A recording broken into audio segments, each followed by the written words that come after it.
And we're back after high altitudes, sleep deprivation, and some minor, if not major, dehydration.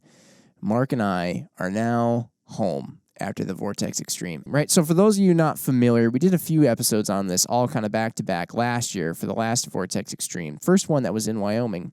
And that'll get you real up to speed on exactly what it is. But to give you the Spark Notes version, essentially what we were going here to shoot, long-range match. Did we already talk about this in the first episode?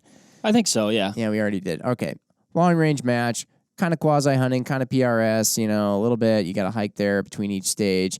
I'd say it's a hybrid long-range / with a hunting flair with a physical element. Right.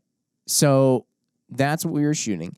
And as you pick up now, one thing that Mark and I had to do before we went out there was test these reloads that we did. My brain's a little scattered. I don't know if I just haven't podcasted in a while or what. We had to test these reloads that we made, right? Mm-hmm.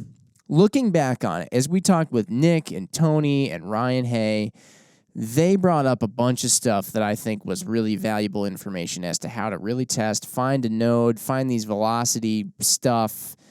That's something that, had we had more time, we certainly would have done. Right. In this particular case, we were pressed for time, which, as I've talked to more and more reloaders, it sounds like they're almost always pressed for time. Every time a match comes up, they're staying up late the night before, chucking a bunch of bullets and brass, and powder and all that stuff, and they're really trying to cram this stuff out, which... I think that's just life. I think that's just life, but I just think that's also just reloading. I think you're always going to be pressed for time. Yeah. But... had we had more time to go out and do all these different tests, perhaps probably load up a number of different types or different, charges and things like that, we probably would have been able to eke out more accuracy out of our setups. But what we did was Mark and I went to the range and we essentially copied the factory's load, right? Mm-hmm. We went into the handbook in this case and we looked at what Hornady recommended for the 6.5 Creedmoor load with a 140 grain ELD match bullet. And we took what they had and just loaded that up. So essentially we were shooting very close to factory ammunition, but what you might be able to say is that our ammunition, hopefully, if we were doing it right, was perhaps just a smidge more consistent because we're hand loading it one by one rather than it being mass produced. That's not to go and say that Hornady's ammo is inconsistent by any means, but perhaps we were able to just, when you're putting all that time and attention to detail in just one load, I would venture to guess personally, and I don't even think it's anything against any ammo loading company ever, factory loading company. I just think if you're doing one by one, hopefully you're more consistent.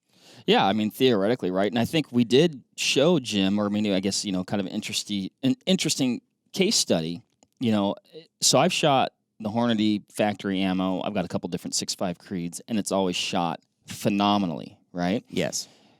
In the rifle that I selected to shoot for this year's Vortex Extreme, we shot the factory ammo, and it actually shot really well. I think it was, MOA. We were shooting sub-MOA. Yeah. Just shy of MOA. Yeah. But when we did the hand loads, it tightened up considerably. I've never seen anything like it. You were sub 0.1 MOA, I'm pretty sure. Now, it was one hole. Again, we didn't shoot a ton, but I think we shot enough to validate that was, considerably better. Now, your rifle, I think, was probably, it was kind of indifferent. Like, it was about the same, wasn't it? It was about 3/4 MOA, and then when we put our own reloads in it, oddly enough, nothing changed. Right. Whereas yours had quite, in the grand scheme of things, dramatic change. When you actually look at it on paper, you say, well... Is it a dramatic change in terms of, we went from sub-inch to, very, very, very, very fraction of an inch? That's not a huge difference. But as you stretch out your range, it can make a big difference. Mine just remained pretty much 3/4 MOA group, which I found kind of odd. Mm-hmm. It was strange. We shot that, though. We validated it at the range. We wanted to make sure that we were at least grouping. And then as we did that, that was just at 100 yards. Then we took it out to our local farm, which has quite some distance to shoot at, and we shot out to 700 yards and even out to 1,000 on that day. But that day had mirage Mirage. It was challenging. I don't know if we got some video. I think we got some video of it. Yeah, but, I think we did. Those targets at those extended ranges were really, tough to even see. There becomes a point where there's so much mirage that you actually literally almost can't see the target. Right. It just all looks like you're looking through. It looks like you're looking through blown glass. Yep. That dry air of Wyoming was nice to shoot in, wasn't it? It sure was. So much less mirage. Now, there was still some, but there was far, far less than we had here in humid Wisconsin. But we shot out to 700. I do recall my gun was shooting very consistently at 700, very accurately.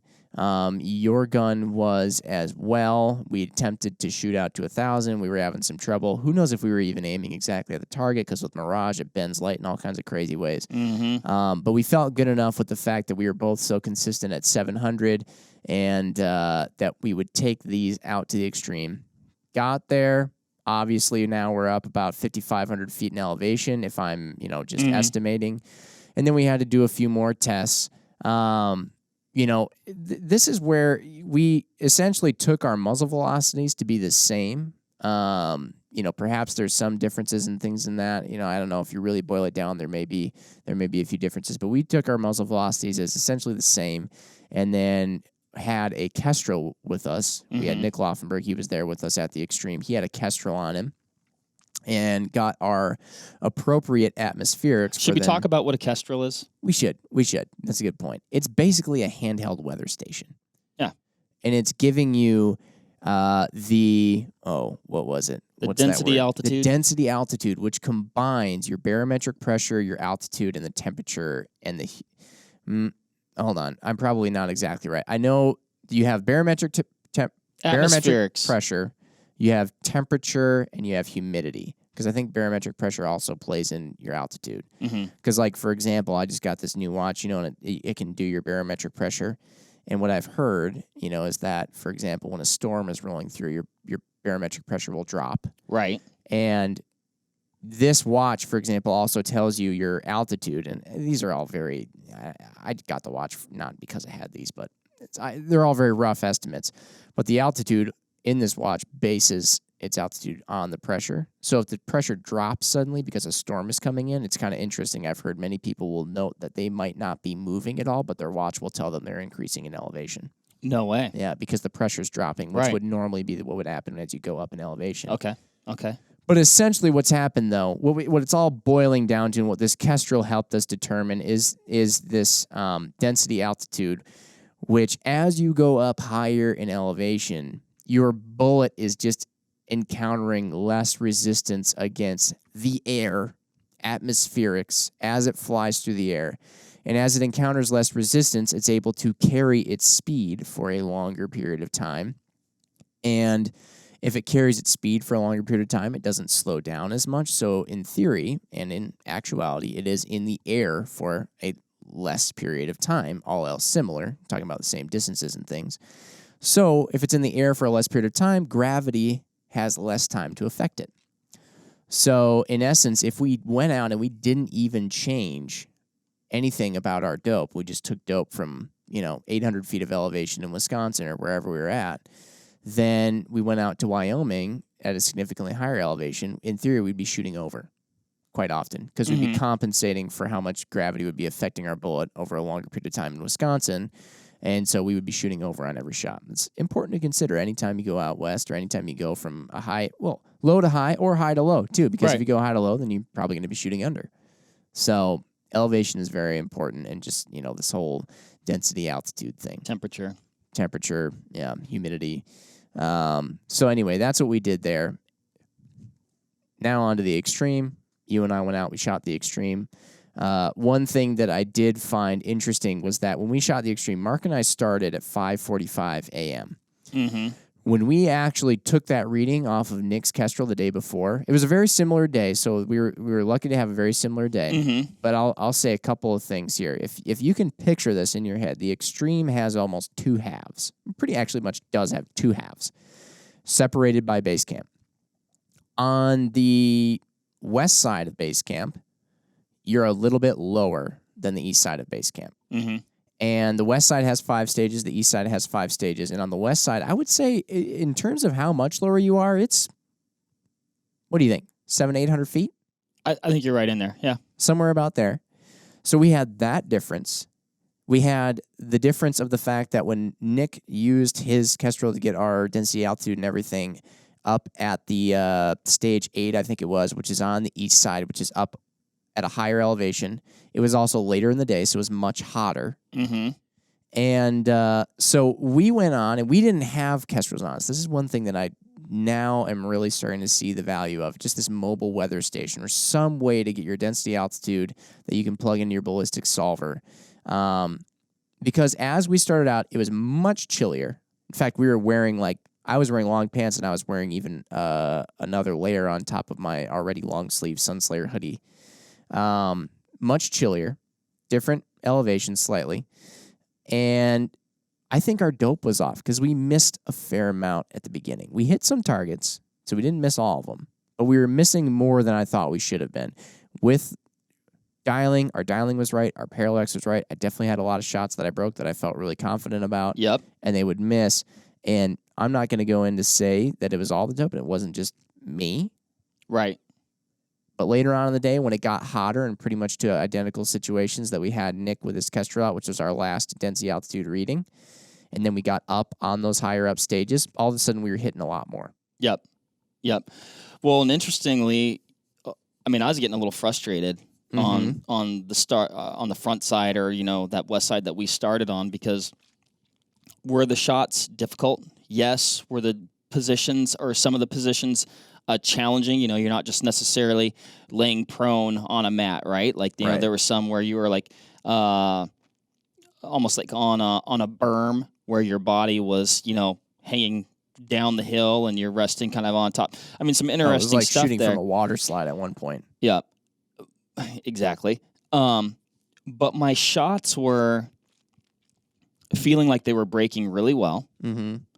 And we knew your rifle was accurate, right? And so I think a couple things were coming into play, and I want to bring up a conversation I had with some of the Hornady guys post event, which I kind of said, well, that information would have been helpful about 5 hours ago. But all my impacts, at least visually, I was like high right, like considerably to where I'm like how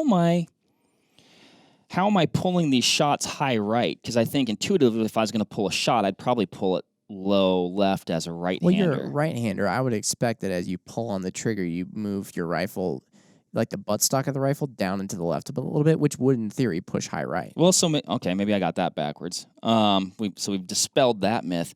But also, in chatting with those guys, and they brought up a lot of science. They're pretty smart guys. Pretty sciencey. But what I came away with was, I guess, kind of like a rule of thumb or an adage or something like that, where they said, sun's down, guns down, sun's up, guns up. Are they speaking then to sun's down, guns down, like your barrel should be pointed down a little bit, like you're going to be high? Mm-hmm. And then sun's up, guns up, so you got to bring it up a little bit more. Yep, and where I think that comes back to, and gosh, I wish those guys were here right now, but essentially it was light rays being bent differently when the sun's down versus when the sun's up. Oh, this goes into, I remember hearing them discussing this. This is quite a crazy phenomenon that they chat about. It really is. And then additionally, they said if it's just kind of like a gray day, then it's like neutral, I guess. Like if you got a lot of cloud cover and things like that. Basically like a perfect photo taking day. Right. Yeah, exactly. So it's neutral. So I found that interesting. The other thing they said, and again, I guess if I was doing that, I mean, yeah, that might pull that high right naturally. Like we said, these shooting positions aren't, perfect. But they also said you might, what did they say? Like a shot that's just high might appear like it's to the right, but it's actually not, if that makes sense. Right, because if you're shooting from, let's say, if you drew a line from you to the target, you might be from where a line would be perpendicular to the face of the target. If you're shooting off to the left of that and you go over the top, and then you're shooting a hill behind it, it's going to look high and to the right because the splash will be over the. It'll be high and to the right, but where the bullet crossed the plane of the target could have been exactly on. Exactly. This is where spotting a truly good spot, like to be a truly good spotter, takes a lot of practice. It is not easy to be a good spotter because even for me, sometimes I'd be watching you and I would have to check myself a number of times because I'm looking through my scope. You would take a shot and I would actually have to back away and look at you, look at the target, look where you were shooting from. Because I've seen it all the time. Even missing left can look like you missed right. Sure. Because Wait, what? Yeah. Depending on where the target is, if you miss just off the left side and the bullet travels behind, I mean, this has to be at a pretty significant angle. Oh, I see what you're saying. But if it travels then behind the target and makes a splash on the right side of the target, I could say you missed right. The really confusing one is when you miss just off to the left or just off to the right, depending on your angle, and the bullet splashes directly behind the target, and you're like, dude, I think you just actually made a hole in the target and shot right through it. Right. Well, I had one scenario where I was hunting one time. Now we're kind of sidetracking here, but I was hitting. Anyway, essentially, my impacts. It was windy, right? So it was tough to read the wind, and my impacts were hitting in the dirt, and then by the time the person I was with, the dust would come up, but the wind was taking it pretty quickly. Yeah. So by the time he saw the dust kick up, it had actually moved. And so what he was calling was vastly different from where my impacts were hitting. Right. Yeah, that dust can help you, but it can also trick you. Yeah. So it's tough.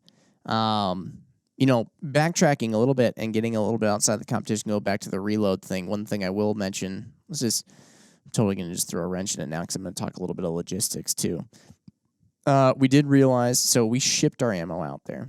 And I screwed up so many times with those stupid plastic bins that people put their loaded ammunition in. Right. So many times. I thought they were all the same. They are not. There's pistol ones, there's small caliber ones, there's large caliber ones. I ordered a pistol one, then they were too tall for it. I ordered a small caliber one. The 6.5 Creedmoor wouldn't fit in there. It was too big around. Anyway, I wound up throwing it all in a box of ammo that we had, or an empty ammo tin that we had laying around here behind us in the podcast studio with some bubble wrap around it, hoping and praying that all of our little polymer tips wouldn't come out just totally bent to heck by the time we got shipped there. Which they seem fine. They seem fine. They shot pretty well. We did have one proper little plastic bin that you took out there. We took a total of 300 rounds out there. Actually, I think we came back with only about maybe like 10 to 20 extra. Yeah. Even though the competition together, we needed 160. We shot enough the day before. That was where actually I hit at 1280 with the Ruger American and our reloads. That was pretty cool. That's awesome. And then you, I think, hit at 1160 or something like that. Something like that, yeah. Yeah. You essentially traced a target around the target at 1280. And I don't know how that happened. It was just wind, right? And me. Right, left, and me, right? You know what I mean? Wind is insane in all those hills and those mountains. I mean, I just probably happened to break just the right shot at the right time where the wind was happening, either died down or kicked up to fix my error or something. But you shot only 15 seconds later, and it was dramatically different. You center punched that thing, too. In fact, I think we were going to try and take a picture of it, and then we never did. Yeah. But we shipped our ammo out there. It made it. We bubble wrapped it even in an ammo tin can kind of thing, and it made it out just fine. You took yours in one of the 100-round plastic things. You checked yours, correct? Yeah, on the flight. I put it in my suitcase. There's sometimes with some airlines, I think they have a limit on how much ammunition you can carry in your case. So I think, either, I don't know how much it is, but I know you had 100, you made it through, you're on United. All this could change, very likely, so don't take anything we're saying if you happen to listen to this even a week later. Just check out how the whole airline and everything works. It may be best to ship your ammo. Well, and you'd think all this would be uniform as far as, and a lot of it is as far as traveling with firearms and ammunition, but it seems like, depending on the day or the person or the airline, there can be some, differences. Right. I checked my gun. I think you checked your gun. That worked out just fine. Easy. Got there. Everything. Back to the event. I had to throw that out there because I want to make sure we didn't forget that because both of us were scrambling quite a bit. All of a sudden, we had all this loaded ammunition, and that was another thing too. If you're really crammed for time, and you're thinking, my match is on Friday, so I've got the whole week, let's say. Somebody comes in and they're thinking this on Sunday night. They just got back from whatever they were doing. They're thinking, okay, match is on Friday. I've got all week, Monday through Thursday, to load my ammo. Well, if you are just finishing those loads on Thursday, you better have a way to get them there. Yeah. And I think that's kind of what we came down to, because we were hastily loading ammunition. We came in on the weekends here in the mini studio where we're at. Yep. We were loading as many as we could, as quickly as we could, and all of a sudden we realized we got to fly out to Wyoming, and this ammo's got to meet us there. And luckily, you were able to take some on it. We overnighted the rest of it, but normally I'd just throw a bunch of boxes of ammo in, but Right. at the time we only had the 100 rounder. yeah, and you we didn't were have waiting any on empty getting the other boxes. cases that ended up not working. Yeah, So, and I think the last of the ammo we loaded on what we left. I think on you Thursday guys- or Friday. we left on- Monday. I don't know, something Yeah. like that. Anyway, yeah. You guys classic. left Tuesday. The last of the ammo we loaded on Monday. Okay, that's what it was. Yeah. So things to consider though when you're reloading. More logistics. Overall though, the competition went well. As we said, that first half we struggled a little bit. We had some hits, but we struggled overall. Mm-hmm. Kind of were kicking ourselves, wondering what the heck's going on. Well, to the point where I was like, I think something's wrong. Right. And I'm not claiming. I feel like I need to caveat this constantly. I'm not the best shot in the world, but like, I think oftentimes like, did I or didn't I break a good shot? Mm-hmm. And Yeah. there's definitely times where you're like, that should have hit. Yeah. If you're not even, you don't even have to be a professional shooter to imagine what we're discussing when we say, knowing whether or not you broke a good shot. Everybody who's good at anything knows when you did it well, right? You've done it enough times that you at least know when you did it well. I used to play basketball. There are some shots where they roll off your fingertips and they're not even hardly in the air yet, and you know it's going in. You don't even have to, it is what it is. You've done it enough times that you know what feels good. And there are shots as well, very often happen for me, where it leaves your hand, you're like, yep, that's going to miss right. Yep. You don't even have to think about it. Same thing goes for shooting. There were definitely shots where I'm like, you'd hear the, I pulled it, you know, and then some shots where you pull the trigger and you're like, unless there's some crazy wind, that should hit it. Right. So anyway, but yeah, we felt a little funny on that first half. Then we got out to the second half, felt tremendously better. It was like a light switch. I know for me, it definitely felt like a light switch. That next stage, I hit 6 out of 8. And I think you hit 6 out of 8. Yeah, something like that. The next stage after that, I hit 5 out of 8, and you also hit 5 out of 8. Right. And it was all of a sudden, it was quite a bit better. And going back to it, about that time, either maybe we were a little bit warmed up, right? Yeah. But about that time, the conditions became more identical to when we kind of validated our dope. And that includes elevation, temperature, and lighting. Time of day, yeah. I mean, everything. Yeah, it was very, very similar. So we kind of observed real time the effects. I would say that's personally what I chalk it up to. Right. The shooters remain the same. The guns remain the same. The ammo remained the same. We're picking it out randomly. It's not like we picked up, this is the good lot and this is the bad lot. It was all thrown in there. So many things stayed the same, but we changed the elevation, we changed the time of day, we changed the temperature and stuff like that. I felt like it was real time watching how those things can affect bullets. Kind of neat. One thing that I want to talk about in relation to all this stuff, Jim, is parallax. Yes. And I saw a lot of shooters out there who didn't even know they had a knob to adjust that. Which can change a lot of things. And actually, that's one thing that I wonder about some of the shots that I was taking was, did I have my parallax? Did I forget to adjust it? Or also, did I not adjust it properly? And then we're talking about, when you're shooting off a bench, right, you're generally super comfortable, right behind the rifle, Good all cheek the weld. time, good cheek weld, all the time in the world. Here we weren't. No. Awkward positions.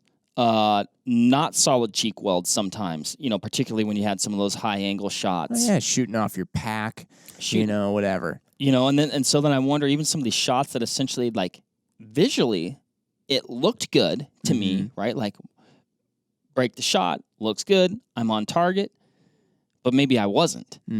It's quite possible that bullet actually went exactly where I had it pointed. Yeah, exactly.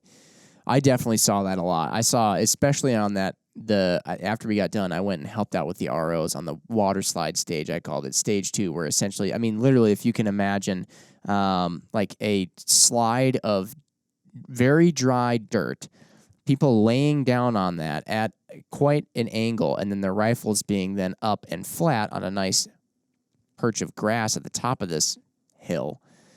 I mean, you'd get behind your rifle and you'd be looking through your scope, and then meanwhile just slowly sliding down. And then you try and kind of wiggle your way back up, and then you get back on and you'd slowly start to slide down again. It was crazy. And I saw so many people who went up there and they didn't touch their parallax knob. Now, I know some people adjust their parallax before they get to a stage. Sure. Yep. Before they start shooting. But the long target was 1,200 yards, and the short target was just somewhere in the mid 400s. Mm-hmm. So that's a fair difference there. It's a big difference. And yeah, some people didn't touch their parallax knob the entire time. And I'm thinking to myself, they're sitting there kneeling, cross-legged. Some people tried laying on their packs to avoid sliding down. Some people were doing I saw like every contortion of the body to avoid sliding down as possible.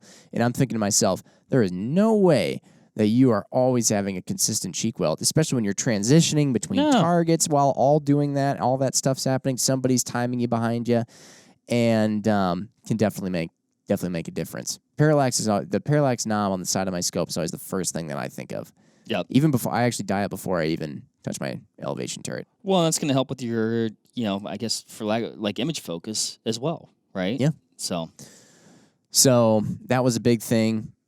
Speaking of course, dialing, one thing that those Kestrels, and I guess maybe there are other kinds of mobile weather stations out there that I can't think of off the top of my head, but the Kestrel has sort of been designed around shooting, right? Because it also has ballistics inside.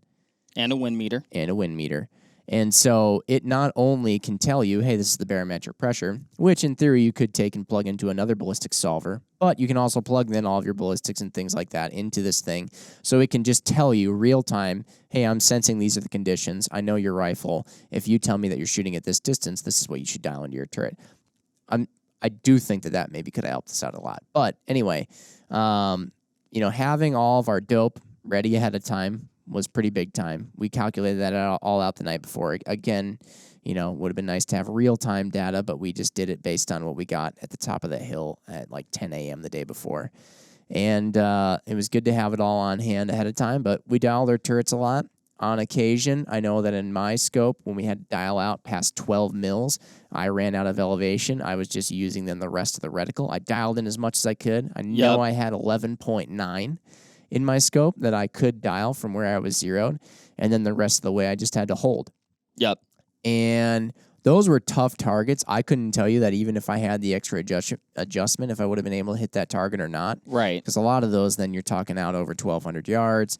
You're shooting through mountains, through valleys, through all kinds of little fingers and weird things. I mean, it was a bit of a prayer. I don't think I hit any of those on the day of the competition, but I don't think I did either.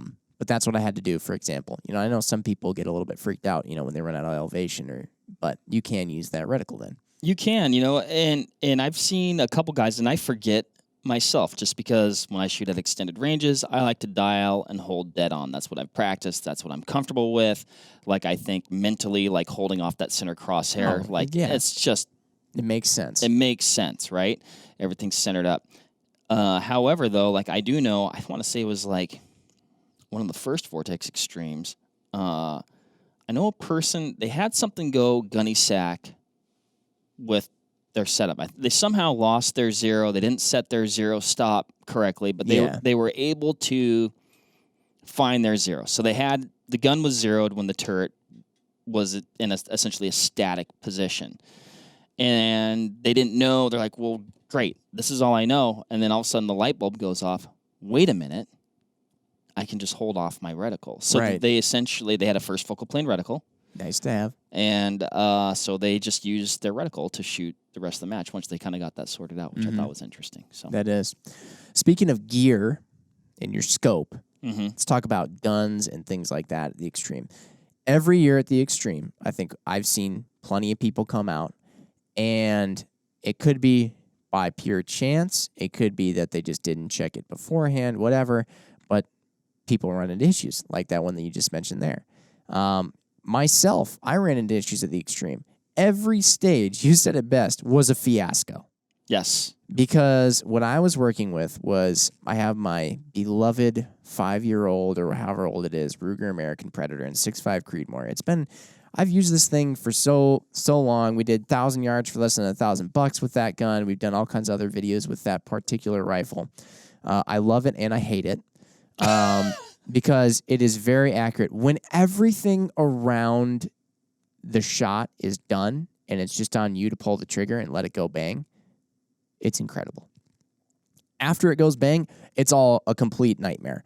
And that's what we saw here because I'm using, the Magpul stock, which I really like. Mm-hmm. And it takes these Magpul mags, and I just think that's the thing, is I tried using a non-Magpul mag with this AI pattern. I think it is one of their metal ones. I think theoretically it should have worked. In theory, I wouldn't doubt if I went on Magpul's website, it said, do not use the metal AI mags, and it said only use Magpul polymer mags. I would not doubt that one bit. We should check that. I'm sure we should. But what I ran into was that the one that comes with it, which I didn't think I had to get another one, or I didn't think I had to try and find a bigger one, had held 5 rounds, and we are shooting 8 rounds on each stage.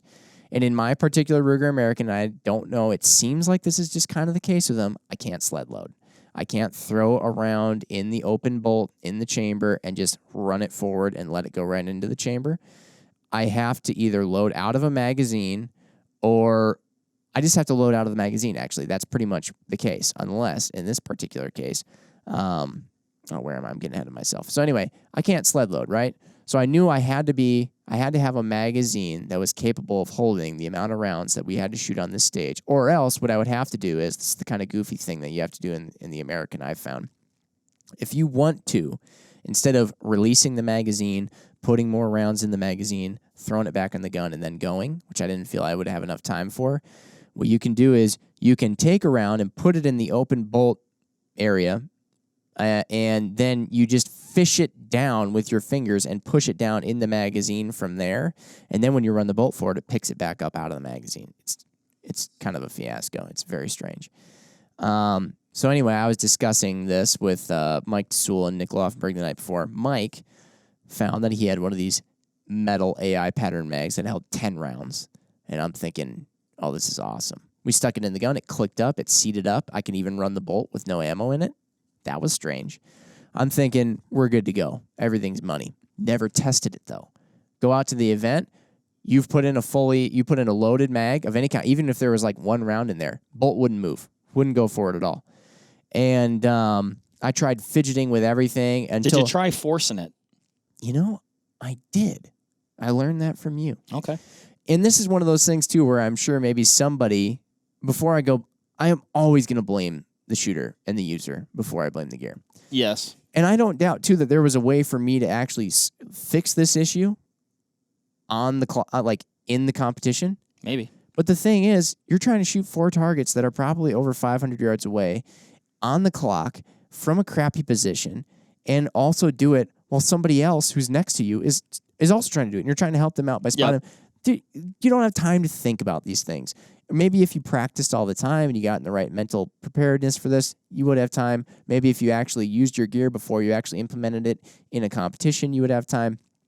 I just went in blind with this thing. So anyway, I had to dig my fingers inside this metal magazine and with my middle finger, dig that in there, push the bullet forward. With my index finger, keep the next round down so it wouldn't get caught on the bolt trying to go forward then. As it managed to move its way forward, it would then pop out of the lips of the magazine, and then I would, with my thumb, move the bolt forward until the bolt was over the next round, so the next round wouldn't get up in its way and cause it to stop. Then I could let my index finger out of there, and then I could, with my thumb, push the bolt forward. It would start to get that next round, kind of like wiggle it into the chamber, and then, boom, put the bolt down, and I could shoot. But every single time, it was insane. I have a lot of lost skin on those fingers there. It sounded quite painful. Luckily, you kept your cool. You didn't curse. We only timed out on one stage, too, and it was just you didn't get to shoot one shot, probably because of me.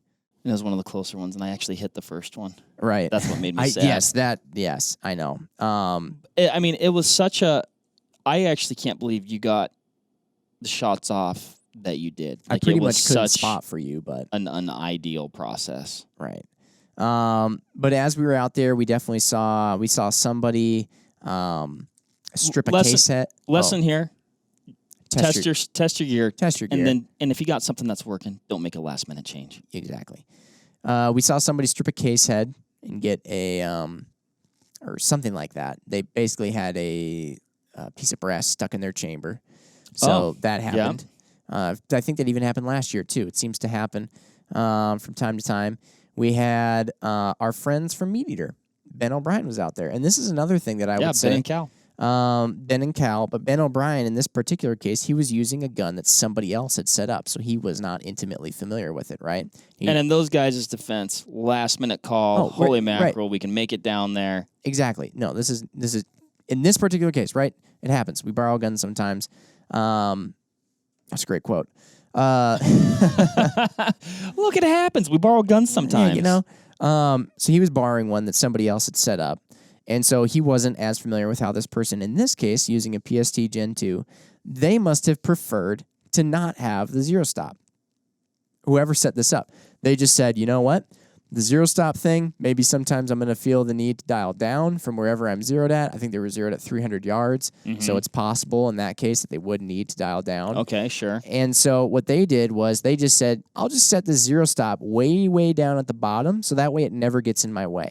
Gotcha. My zero, in this person's mind probably, they already knew where it was. They were using that scope as though it didn't have a zero stop because it was set so far down out of the way. Ben didn't know that. He goes in, shoots a stage. I think he actually did decent on his first stage because he was going from that zero. Next stage, he went down. He said, okay, I need to dial this. So he went and hit that zero stop. Little did he know he was 2 revs off from the actual zero, and then he was making all of his adjustments based on that. He was shooting all wonky. They did a little testing on the next stage on one of the near targets and figured out what had been happening. I actually think the rest of the match went okay for those guys. You know, they actually all things shot considered, really, really well. Yeah, once they sorted that out. So gear can get you, and I think a lot of times what it comes down to is as much testing as you can possibly do beforehand in a similar scenario, the better. I saw some guys too. They were coming up on a stage, and this is something I haven't heard of before. I'd be curious, people who are more knowledgeable about rifles and things. A couple of guys said that what was happening was they had suppressors on their rifles. They would finish a stage, and they would close their bolts once they had determined everything was clear and all that. They'd close their bolts to then put it in their pack and carry it to the next stage. So they had a hot suppressor that was keeping in a lot of heat. They'd close their bolt. All that heat was in there. They'd put it in their pack, which would keep all the heat in. So their rifle was getting really, really, really hot. Mm-hmm. And what I determined, I think, was that was creating a lot of pressure in there or something along these lines, because they said that after they had done a couple of stages and their guns were really hot, they blew out a primer on one. And then they were... Yeah. That makes sense. Something like that was happening. He showed me the case. He's like, yeah, check this out. It was a totally blown out primer. He said he took the shot and he instantly smelled the gas and he knew what had happened. So anyway, those guys then had to actually, rather than carrying their guns in their bags, they had to then just hand carry them. That makes sense because cool down. From some of our previous discussion with the guys around here, I think essentially you're putting that round almost into like an oven. Right. And then, again, heat, expansion, high pressure. Yeah. Kind of, I guess, and then bam, blue primer. Yeah. So just all things that can happen out there. So the Extreme takes no prisoners. No. So you got to be ready for it. But that's kind of only minor injuries ish or complications, but nothing too crazy. Oh yeah, no, and that's another thing too. Just in addition to your gear, when you're going out to something like this, you yourself make sure you're in shape. Make sure you're drinking water adequately, nutritionized. Yes. Nutria. Nutria. Is that how you say? Is it like? That's the rodent, the Florida rodent. Oh, I believe. Oh, okay. It's not like when you say octopi no. or something. Okay. All things that we ran into. What do you think now, though, Mark? Do we get into what our thoughts on the actual process of reloading? We probably should. That's what this has all been about, right? Reloading to the extreme. Yes. What did we think about reloading, all the stuff it took, then going out and shooting a competition, a legit long-range, tough competition with it. What are your thoughts? Oh, man. Okay, here we go. As much as I like to joke about, well, and I still do love factory ammo, but like, ammo comes in boxes of 20. It's all I'll ever need. I'm not going to take the time to reload. Like, it's just tinkering for the sake of tinkering. I ended up ultimately liking a lot about it, and it made me, this little foray kind of made me want to potentially, on specific occasions, probably not very often, maybe not at all, because time is time, reload. I was more than pleasantly surprised with how accurate our reloads were. Mm-hmm. I found it amazing. A lot of this information out there exists, right? Like, we basically grabbed a recipe out of the book, made the recipe, and it worked. Right. And it worked great. Right. Like you said, we didn't have a lot of time here, though. Very similar to cooking food. We could have tweaked the recipe and made it a bit better, but it came out good as the book told us. Exactly. But like cooking, like, who doesn't like to experiment a little bit, right? Right. So I think, the loads that we made, I think, were, how do I put it? Like, I think that recipe is made to work really, really well, but my guess is it's somewhat conservative, which I guess if I was giving, somebody a recipe to make their own ammunition, I might be a little bit conservative when I give those directions. That said, it's just like with a food recipe. Am I going to give somebody the exact amount of cayenne that I add into my dish because I like mine super mega spicy? Probably not. I'm going to tone that down, or even say optional. Right. So I think we could have probably gotten the same level of accuracy, but had our rounds be a little bit hotter. And I guess by hotter, I mean, add a little extra gas, they end up with a little higher, with a higher velocity, going to shoot a little bit flatter. Go transonic, which is essentially going from supersonic to not, a little bit later. Later on. So it kind of intrigued me to potentially explore a little bit further. And, and I say this, I'm being, going long here as per usual, but we had a lot of great teachers. Yes. We had a lot of resources here to help us along this path that maybe just like an average person going, I want to get into reloading, might not have at their disposal. Oh, right. How many times did we say, Ryan? Right. Yeah. A lot of comfort taken and having a muck and hern sitting next to you going, yes, you're doing that right. No, Right. You're doing that. You know what I mean? We want it, whatever. But also through the process, it definitely kind of like put me at ease that, whoa, wait a minute, with the right knowledge and the right tools, this is actually very doable, and it's a little less complex than I maybe would have originally thought, even though you need a lot of equipment. Like, it's definitely equipment intensive, but it can be figured out. I would absolutely never do it again. You should have seen, we have a video, and I'm sure it might make it into some sort of a compilation at the end here. Mark and I were giddy the first time that we shot these reloads. Oh, my gosh. Yeah. Both of us. Absolutely giddy at the fact that we had produced ammo by hand that shot so well. And it was only until I had come back in at one point and I was prepping brass. You weren't here at this point, but I was prepping brass, and I knew we had to load up a lot of ammo, about 300 rounds that we were going to take out there. I prepped, deprimed, prepped, did all of this stuff until the tumbling process to 300 pieces of brass. This was exceptionally boring for me because all it involved was putting them on the thing, pulling the thing, doing some, it was so boring, right? But I got through it, and I was like, okay, that's that. Right. All that time, cool. Now I kind of saw some payoff, right? Because I'm like, look at these 300 prep pieces of brass. Now we're going to do this cool tumbly thing, take them out, put some powder and bullets in them. Ha, great. All of a sudden, I talked to Ryan and said, Ryan, the weird thing about this brass though is as I was prepping it, like the turret was just on the press was just kind of hard to push down. Like a couple times I kind of had to force it, I feel like I shouldn't have to do that. And he was like, what?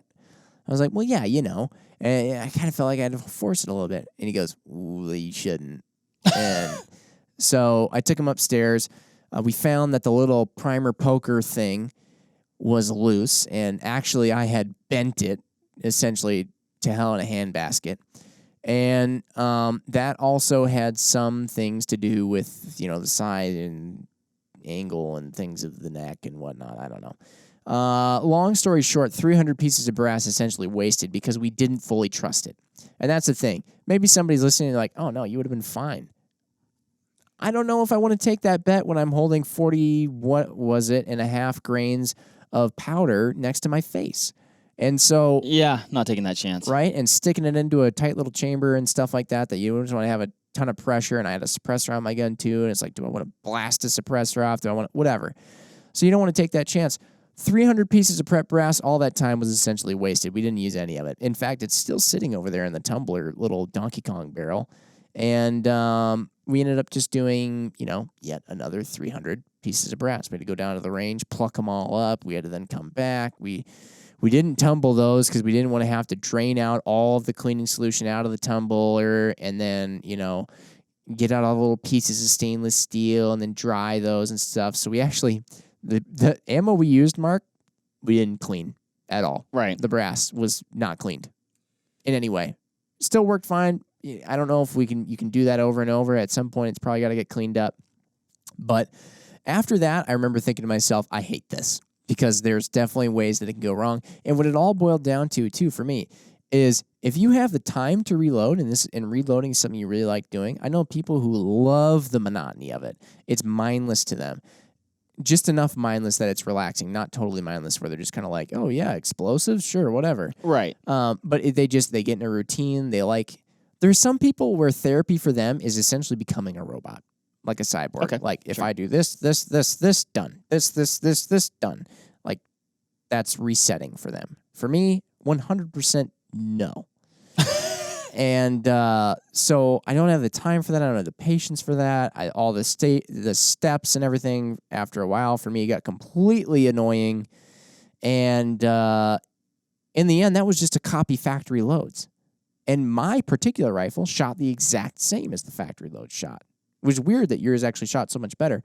Could we have done, oh, hey, Jimmy, well, what you're going to do is prep up 100 pieces of brass, and these, this one's going to be this charge, this one's going to be that charge, this one's going to be... Then you can go drive out to the range, which is 30 minutes away, take a couple hours at the range, get out your chronograph, get out this, that, and the other thing, shoot these, find this velocity node, go back, do these, load up more, find the thing, do a water line test, all this stuff.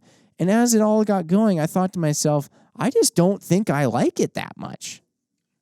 And I would rather be up underneath the car changing control arms or something, or dropping a diff. That sounds more entertaining to me. Anyway, Jim, that was my take on it.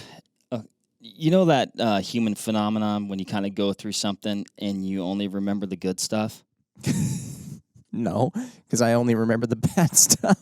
Well, I guess I was going to follow that with, can I change my answer? Mark, I didn't mean to ruin it for you. I was really excited to hear, and I'm sure a lot of the listeners were excited to hear your positivity around reloading.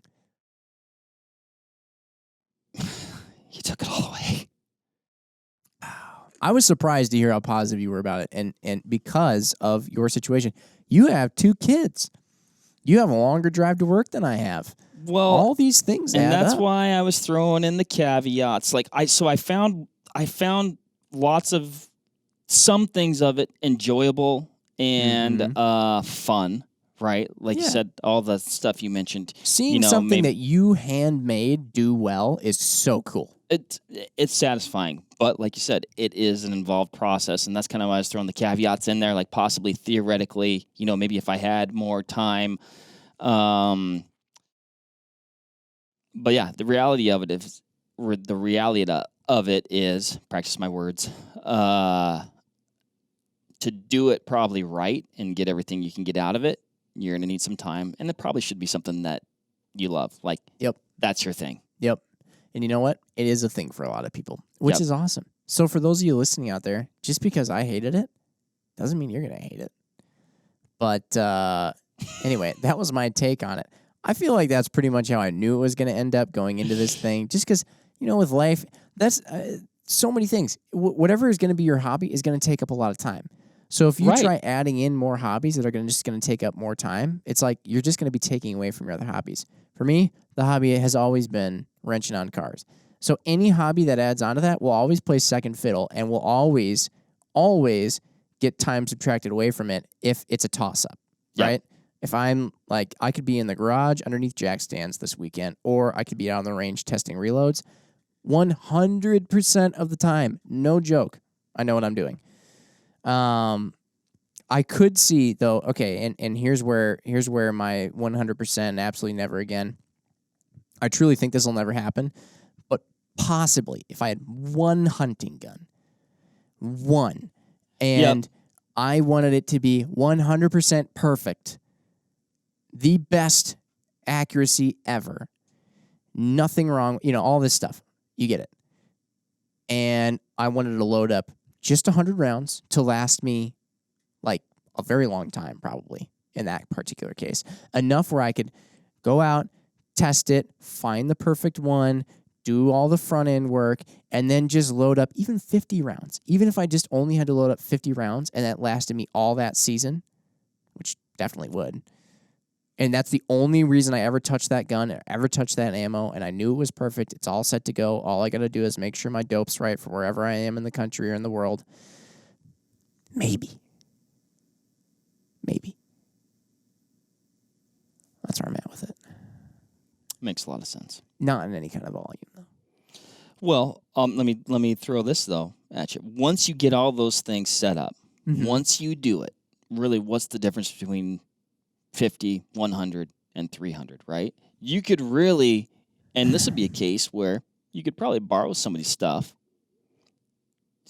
go through this process. Like you said, if you got one rifle that that shoots, maybe it's a cartridge that you like to shoot close range, long range, and it's capable of knocking anything down you want to point it at, you could load up 300 rounds. The work is almost the same.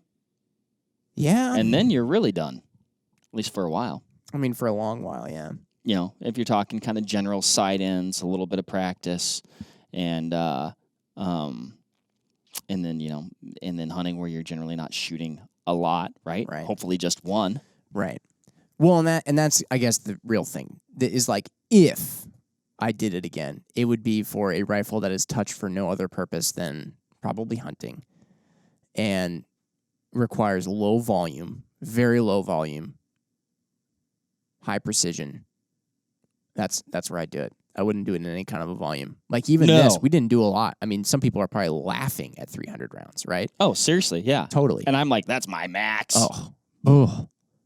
Yeah. Too much. I don't think we're talking anybody into it right now. But it might be for you. But you know what, though? It's just... I'm sure on all these podcasts leading up to this, though, as people are listening to guys like Nick and Ryan and Tony, and they're listening to, like we talked to Trent, too, way back at the beginning of this podventure. Guy was stoked to load mass quantities of 9mm. Loves it. He loves it. That is awesome. Like, those are the kind of people that is their therapy. That's awesome to them. They want to see their own creation go out and do well. They want to do it just the way that they want to do it. They're usually probably very much particular people. Mm-hmm. Well, you look at Trent. He's got a wife, no kids. His wife has a horse. She's gone anyway. Yeah, she's exactly.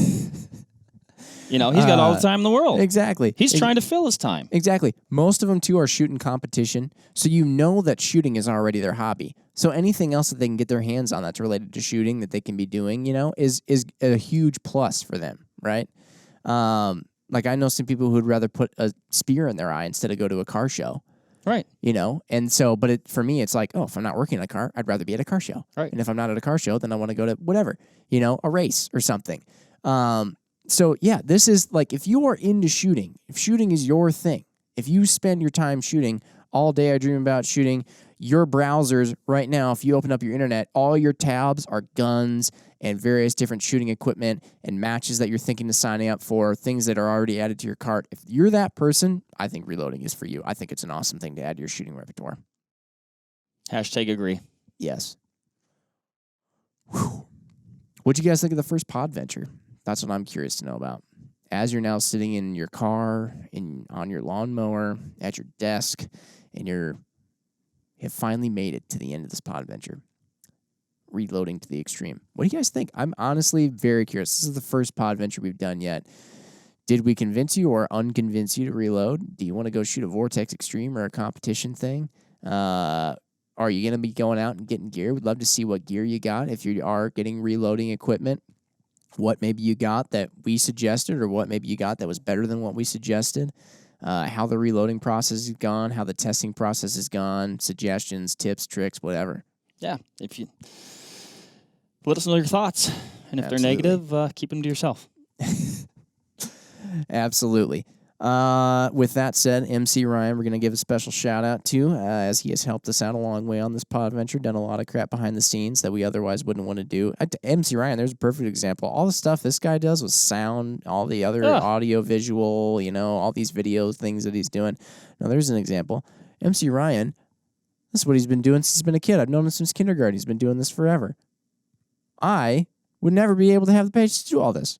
No, he has a natural interest in it. Exactly. Everybody has their own natural interests. MC Ryan, did we convince you to start reloading? It's another no. Shoot. Dang it. Well, hopefully we convinced you, Hopefully, Vortex Nation. Yes. Yes. All right. With that said, wow. This is so much different than signing out to a regular podcast. I This feel is like signing we're out really to a whole ending series. something. This is, it's almost like breaking up, but in a good way. It's like, hey, we had a good run. Let's go hit the press. All right. Bye. Bye. Sweet. I think that's okay. Yeah. I think that was excellent. Perfect cap. Do I want to reload? Yeah, I do. Wait, no, I don't. Should you? Maybe. Ryan? No. I think that'll make it that much more funny. You brought up the exact, and that's kind of how I was going to mention it, was like, okay. And I was thinking about this. So at the extreme, you know how I go back and like cartridge this, cartridge that, 300 short mag, yes. Something else, maybe, no, maybe, no. However, I'm somewhat intrigued by, a couple cartridges. One of them, though, is the 6.5 PRC. Yes. And in talking with some guys at the Vortex Extreme, they say that you can load that very accurately, but considerably hotter than some of the factory stuff, which makes it an even more efficient cartridge. Okay. And so I thought that would be a cool gun to have as kind of like your long-range Vortex Extreme type gun, as well as like a really cool hunting cartridge to do a lot of different stuff with. It'd be pretty cool. But I'm talking, let's make the 300 rounds and be done with it. Right. For a while. Right. Even then, just to make those 300, the amount of setup necessary. You gotta. Here's the thing, because you gotta get all that brass. You gotta load up all the brass where it's like, okay, I'm gonna load 2 with this amount of powder. 2 with this amount of powder. 2 with this amount of powder. 2 with this amount of powder. Go out, chronograph, boom, boom, record that, boom, boom, record that, boom, boom, record that, boom, boom, record that. Oh wait, my barrel's hot. I gotta slow down. Okay, sit. Boom, boom, record that. Okay, you got all that. Got a velocity node. Now we're gonna load up more of those. Okay, now we're gonna go out, do a waterline test. Did a waterline test. It wasn't right. Got to go back to the drawing board. Boom, boom, boom. Load up a bunch more. Finally get it all right. Okay, now we got to validate. Now we got to do all this crap. Okay, now we're finally done. Okay, now we're going to go and we're going to tumble a bunch of stuff that takes forever, and then you got to dry it out, dunk it in an alcohol solution, get all the little stainless steel pieces out, load it up with powder, load it up with this, put all that stuff in. Finally, you have 300 rounds that you could have added to your cart and bought in 5 minutes on Midway USA. And it just would have showed up at your door, and it would have done the job. I already quit reloading. Sorry, Mark. I had to help save you before you... I'm trying to be positive. I know. I tried to, but I had to let people know my real thoughts. Reloading. Might be for you. Might be. Not for us. Not for us. Not you, but them. Like anybody. Might be for you. I hope it's for you. Or you. That guy? You don't think? Probably. Oh, probably that guy. Those people, though. All of them. Here's the thing. I think that these cameras are actually a very good indication or almost like a metaphor for people into reloading, right? Because you have these two cameras here, and these two cameras get the close-ups, the specific stuff. This one gets me. This one gets you. Whatever guests are actually sitting here. That one up there, that's the majority. That's the eye in the sky. Right, that's the eye in the sky. That's the overarching, high-level, big picture, right? These are very, very specific individuals. Right. These cameras right here, these cameras would reload. Yeah.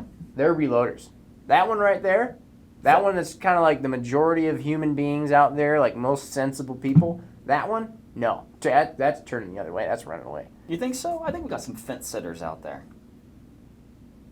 We got some maybes. You think? Well, I agree with you, but which one are they? There's only 3 cameras here, so I'm trying to make it in the middle. They're just floating in the sky. We got the yeses, we got the nos, we got the maybes. We're gonna need another camera.